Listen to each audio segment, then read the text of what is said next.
জুলাই গণহত্যার মামলায় শেখ হাসিনার রায় ঘিরে সারা দেশে নিরাপত্তা ব্যবস্থা জোরদার করা হয়েছে। সার্বিক অবস্থা জানাতে গোপালগঞ্জ ও ফরিদপুর থেকে যোগ দিচ্ছেন আমাদের সহকর্মীরা। শুরুতেই গোপালগঞ্জ থেকে যোগ দিচ্ছেন সহকর্মী মোজাম্মেল হোসেন মুন্না।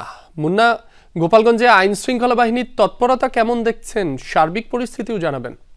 আপনি জানেন যে সারা দেশে আইন শৃঙ্খলা পরিস্থিতি যেমন কড়া নিরাপত্তার মধ্যে রয়েছে, গোপালগঞ্জ কিন্তু তার ব্যতিক্রম না। বিশেষ করে আপনি জানেন যে জুলাই পদযাত্রাকে কেন্দ্র করে গোপালগঞ্জে রণক্ষেত্রে পরিণত হয়েছিল। সেই থেকে গোপালগঞ্জ এমনিতেই আপনার আইন শৃঙ্খলা পরিস্থিতি নিয়ে আইন শৃঙ্খলা যে সংস্থার লোকজন রয়েছে তারা একটু বিশেষ নজর দিয়ে থাকেন। এবারও তার ব্যতিক্রম নেই। গোপালগঞ্জে আপনি জানেন যে গোপালগঞ্জে কিন্তু আইন শৃঙ্খলা বাহিনীর আগেও ছিল, কিন্তু তারপরেও অতিরিক্ত পুলিশ এবং অন্যান্য বাহিনী এখানে জড়ো হয়েছে। শুধু তাই না, গোপালগঞ্জে কিন্তু 3 প্লাটুন বিজিবি কিন্তু এখানে মোতায়েন করা হয়েছে। তারা গোপালগঞ্জ জেলা কারাগার সহ বিভিন্ন যে সমস্ত গুরুত্বপূর্ণ স্থাপনা রয়েছে সেই সব স্থাপনায় কিন্তু তারা আইন শৃঙ্খলা কাজে রয়েছে। আর বিশেষ করে গোপালগঞ্জের যে সমস্ত আপনার গুরুত্বপূর্ণ স্থান রয়েছে সব জায়গায় কিন্তু প্রশাসনের যারা আইন শৃঙ্খলা রক্ষা করে তারা কিন্তু পাহারা দিয়ে যাচ্ছে। সর্বোপরি এ পর্যন্ত আমরা যেটুকু জানি এ পর্যন্ত কিন্তু গোপালগঞ্জের আইন শৃঙ্খলা পরিস্থিতি এখন পর্যন্ত স্বাভাবিক রয়েছে। কিন্তু এই আইন শৃঙ্খলা রক্ষাকারী বাহিনীর সাথে সাথে মানুষের মধ্যে একটি চাপা উত্তেজনা রয়েছে যে যেহেতু সাবেক প্রধানমন্ত্রী শেখ হাসিনার বাড়ি গোপালগঞ্জে এবং একটি রায় হতে যাচ্ছে, সেহেতু উদ্বেগ, উৎকণ্ঠা এবং আইন শৃঙ্খলার পরিস্থিতি যে অবনতি ঘটতে পারে এমনটি কিন্তু আশঙ্কা করছেন সবাই। রাব্বি, মুন্না, আপনাকে ধন্যবাদ। দর্শক, সহকর্মী মোজাম্মেল হোসেন মুন্না গোপালগঞ্জের সার্বিক আইন শৃঙ্খলা পরিস্থিতি জানাচ্ছিলেন। আমাদের সাথে ফরিদপুর থেকে যুক্ত আছেন আমাদের আরেক সহকর্মী তরিকুল ইসলাম হিমেল। সেখানকার সার্বিক পরিস্থিতি আমরা জানব। হিমেল, গতকাল সকালে তো বেশ উত্তেজনা ছিল ভাঙা অংশে। আজ পরিস্থিতি কেমন দেখছেন? বর্তমানে আপনি কোন স্থানে রয়েছেন? সেখানকার আইন শৃঙ্খলা পরিস্থিতি জানাবেন। রাব্বি, এই মুহূর্তে আমি রয়েছি যে ভাঙা বাস স্ট্যান্ড বলে, যেটা ভাঙার যে এক্সপ্রেসওয়ের যে শুরু যে জায়গাটি, সেই জায়গাটি।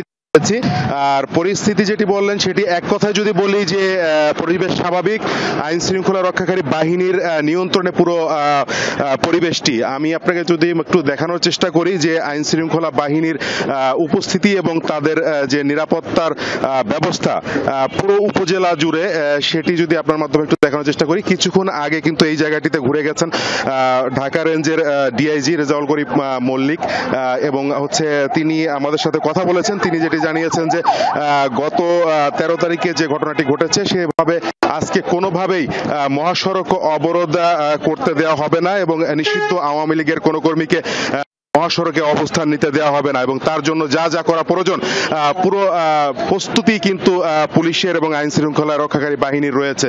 আমরা একটু যদি আপনাকে জানিয়ে রাখি যে পুলিশ সদস্যরা রয়েছেন, তার সাথে কিন্তু অতিরিক্ত পুলিশ সদস্য রয়েছে, এপিবিএন সদস্যদের মোতায়েন করা হয়েছে, র্যাব সদস্যরা টহলে রয়েছেন এবং সেনাবাহিনীর সদস্যরা কিছুক্ষণ পরপরই পুরো মহাসড়ক টহল দিচ্ছেন। এর সাথে কিন্তু আপনার যে 4 প্লাটুন বিজিবি, সেই বিজিবি মোতায়েন করা হয়েছে এবং তারা যে ফরিদপুরের এই উপর দিয়ে, অর্থাৎ ভাঙার উপর দিয়ে পদ্মা সেতু হয়ে যে 3টি মহাসড়ক, বড় বড় 3টি মহাসড়ক গিয়েছে, সেই মহাসড়কগুলো কিন্তু এই জায়গাটি দিয়েই সমস্ত গাড়ি চলাচল করে।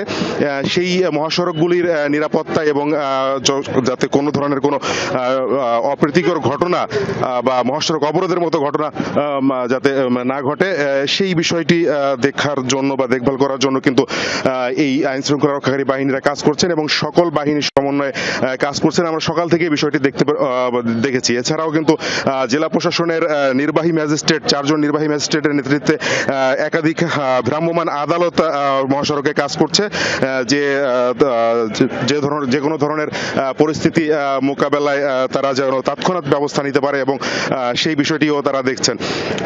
এই মুহূর্তে যে 4 প্লাটুন বিজিবি এই উপজেলায় মোতায়েন করা হয়েছে, তারা কিন্তু মহাসড়ক টহল দিচ্ছেন এবং বিভিন্ন গুরুত্বপূর্ণ যে স্থান, সেই স্থানগুলোতে সতর্ক অবস্থায় রয়েছেন। এই হচ্ছে আইন শৃঙ্খলা রক্ষার যে